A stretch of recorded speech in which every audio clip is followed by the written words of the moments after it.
a Civil War reenactor who was in tonight's film, Glory. Howard, would you please stand up if people haven't seen him already?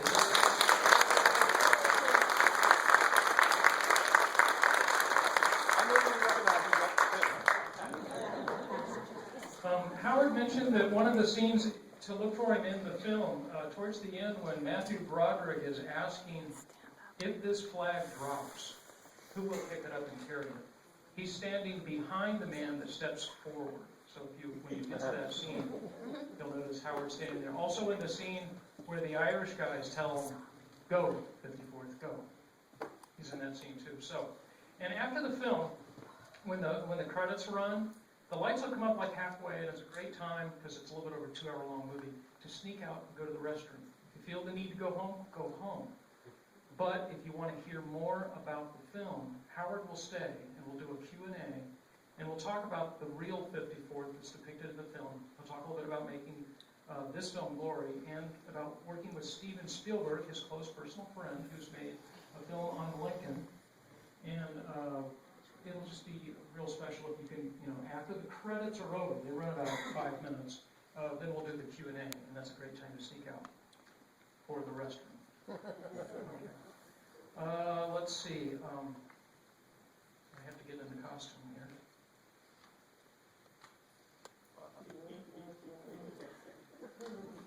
I wear a gray kepi in honor of my Southern heritage. My grandfather's last name was Lee. His name was Elias Alexander Lee, but his nickname was Doc, after Doc in Snow White and the Seven Dwarfs. It was a family story that we were distantly related to Robert E. Lee. Well, a cousin of mine researched it, and I have the evidence here.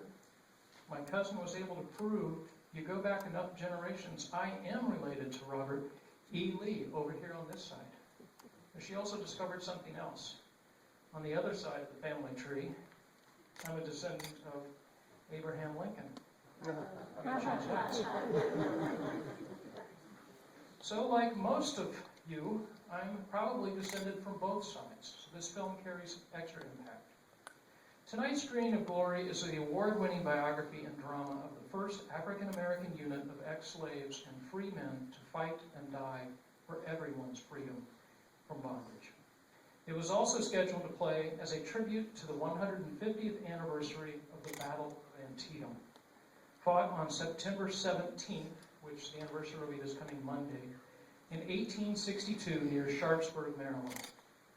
While researching films in the Civil War, I could not find a better feature that had a scene of Antietam, the bloodiest single-day battle in American history, with 23,000 casualties on both sides in one day.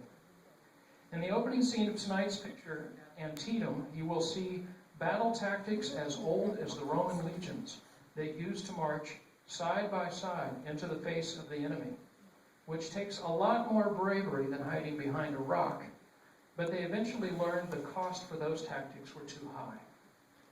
Historic and modern connections to Antietam include a who's who of Civil War. General Robert E. Lee led the Army of Northern Virginia. General George McClellan, the Union Army. Famously serving under McClellan was General Hooker, allegedly where the nickname for prostitutes came from. Also there was General Ambrose Burnside. Now, people don't realize how much history affects our modern language, but does anybody in this room have sideburns? They're called that way because of Burnsides.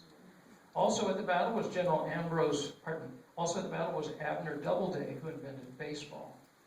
They were all there, as well as Captain Robert Gould Shaw, the witness and storyteller of tonight's film. I've also walked that part of Antietam battlefield known as Bloody Lane. I will never forget Ken Burns' wonderful documentary, The Civil War, which came out 1 year after Glory, saying that you could walk from one end to the other over a quarter of a mile over the top of the dead bodies and never touch the earth. And even though the battle was a draw, the North lost more lives and had more wounded. The hero that saved the South from a total defeat that day was a Culpeper-born and raised General A.P. Hill, who led the reinforcements. Interesting side note on A.P. Hill, he really liked fighting against McClellan because when they were both at West Point, McClellan stole his girlfriend and married her. The issues of emancipation and military service were intertwined from the start of the Civil War.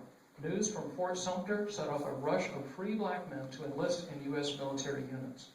They were turned away, however, because a federal law dating back to 1792 barred Negroes from bearing arms for the Army, although they had served in the American Revolution and the War of 1812.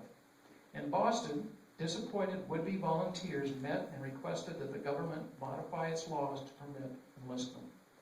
The Lincoln administration wrestled with the idea of authorizing recruitment of black troops, concerned that such a move would prompt the border states to secede.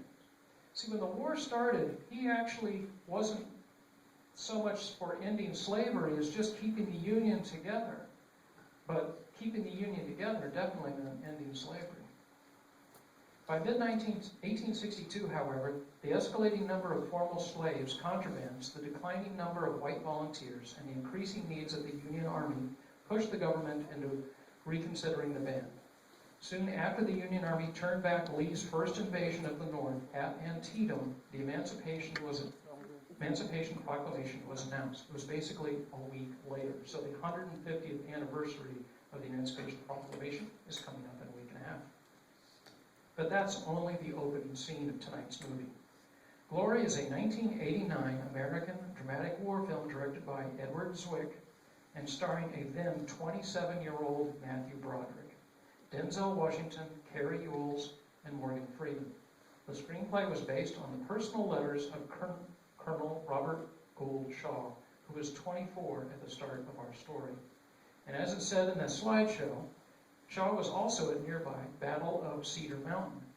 Earlier this week, I found online some of his 200 letters now held at Harvard University Archives. And here is a copy of a letter. You can read it online. It's a lot easier to read it on the screen than to print it out, that he wrote when he was in Culpeper to family members describing how carefully they packed the dead to send them back home. This will be in the lobby if you want to see it after the movie.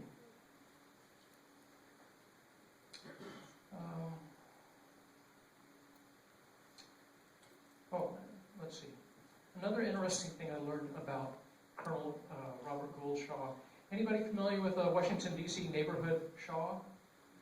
Well, it's named after him, and that's where Howard University is, and that's where Duke Ellington is from.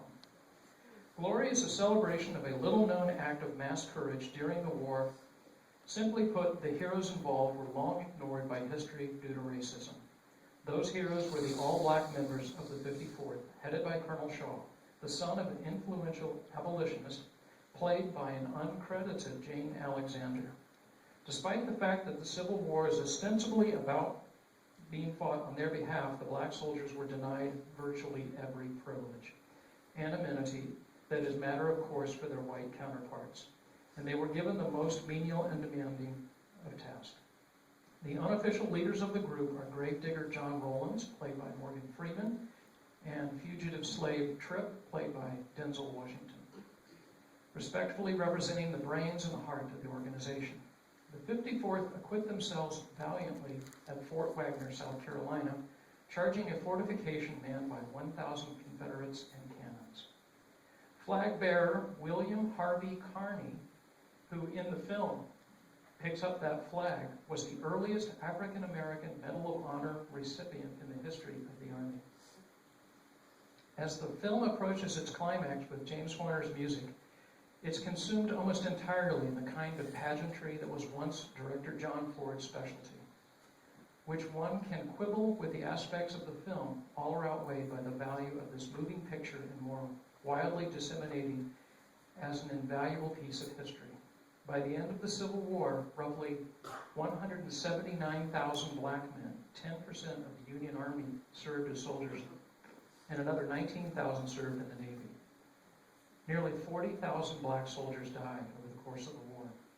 In fact, more Americans of every color died in the Civil War than all the other wars from the Revolutionary War through the Korean War combined. No wonder the damage done is still healing.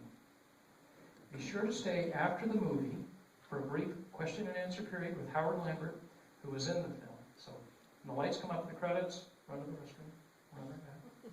Then we'll have the Q&A. And in conclusion, I have asked Patrick Semantic, a recorded sound engineer who works here on the 3rd floor to preserve audio history, if he would help remind us here tonight that even the ground we meet on, Mount Pony, was a Civil War site. The men and women who lived in this area 150 years ago are now gone, but their stories live on when we remember them.